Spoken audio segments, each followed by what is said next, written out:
Hey everybody, doing a little video here. As you guys know, the holidays are coming up, and if some of you guys have I call a smart tank like I do, then you'll want to take some precautions if the power goes out if you're going to be out of town. I have a pet sitter coming, and I'm electing to make a video for her while we're out of town so that she kind of has a little bit more of a warm and fuzzy of how to react to a situation if the power goes out as soon as possible. And so this way we're not just verbally talking over the phone. She can see things, will understand things. So I'll be talking and running you through my tank. My lights are off right now, the fish are asleep, so don't expect to see anybody really moving around except the yellow clown goby, who is, as soon as the lights come on, he's always moving around. Alright, so I'm going to walk you through the process and how we're going to do things. This is kind of like on the fly video for me, and I've never actually went through this process with the generator and everything else, but we'll go from here. Alright, so first of all, we'll get to the tank here. Okay, so as you can see, I have the Reef Keeper light, and that has my heaters, my fans, and that's it. I only have fans and heaters going to that. And then I have the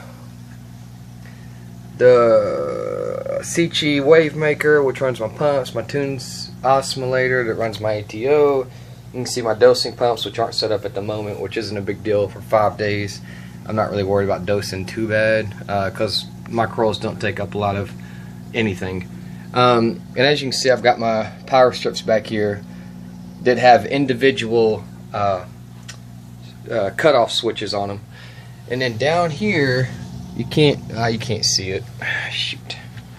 What if I turn this light on, if you can get a better idea? Yeah.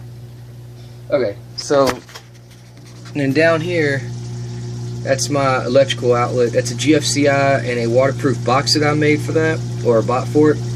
So what she would do, or if anyone would do, is she would unplug those, which is hard to reach. You would unplug them, pull that up. You can probably get to it from the side if you really had to. And if Sarah, if you have to move this stuff and scoot it over, just do the best you can. It's hard to get back in there, but once you unplug those, you would just take those two ends of the cords, those gray cords back in there, those ones right there, the gray ones inside the box that wrap around to the side. You would undo those and get the extension cords and plug the extension cords to them. Now, people think that fish tanks run this crazy amount of amps, and they don't. Maybe you have metal halides, maybe. I run Kessel 360 Tuna Blues, and I did all the calculations on that, and they're only pulling like 2.5 amps, and that's the most amps that anything I have pulls. Total amps for my system is like 6 or 7, and most extension cords can handle 14 gauge amps. So I know what you're thinking. You shouldn't daisy chain surge protectors. Guys, do the math on this stuff. Go to the websites. Really understand electricity. I'm an electrician on aircraft, not a home electrician, but it's the same concept when it comes to watts and amps and everything else. There's websites you can go.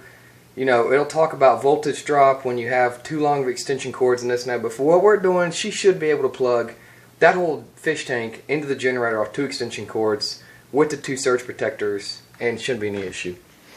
Like I said, these people that think you need these 8,000 watt generators to run 6 amps are stupid. I don't understand where people get that. So here's a generator, Sarah. It's a 3600 kW generator. You see the extension cords laying out, ready to go. You're going to just take these 2 extension. There's 3 in here. You'll probably just need just 2 of them because I think they're 50 foot long. You may need to use a couple, but you can just hook them together. So when you go to start it, it's super easy. Like a caveman could do this. You're going to take it outside, Sarah. You're going to probably put it in the backyard if you can. It's not that heavy. It's got the little handle, so you can kind of like, move it back. It's not that heavy. You're just going to put it on, make sure it's on a level surface. You're going to put it on start, okay? Pull this, which is super easy to pull. A 5-year-old baby could pull it. And then you'll just put run. Alright, you'll keep it on run. you'll hook the things into here. You'll hook it into here, the extension cords. All right, and that's pretty much it. And then to put gas in it, you'll put gas in here. The gas can is going to be over here, Sarah. So you'll get the gas can. The only thing that you need to worry about with this is that it's kind of tricky to fill up. So you'll basically put, we'll take this little top off. So you'll hold it, put it straight down like this. Alright, and then you'll, let's see if I can do it for you.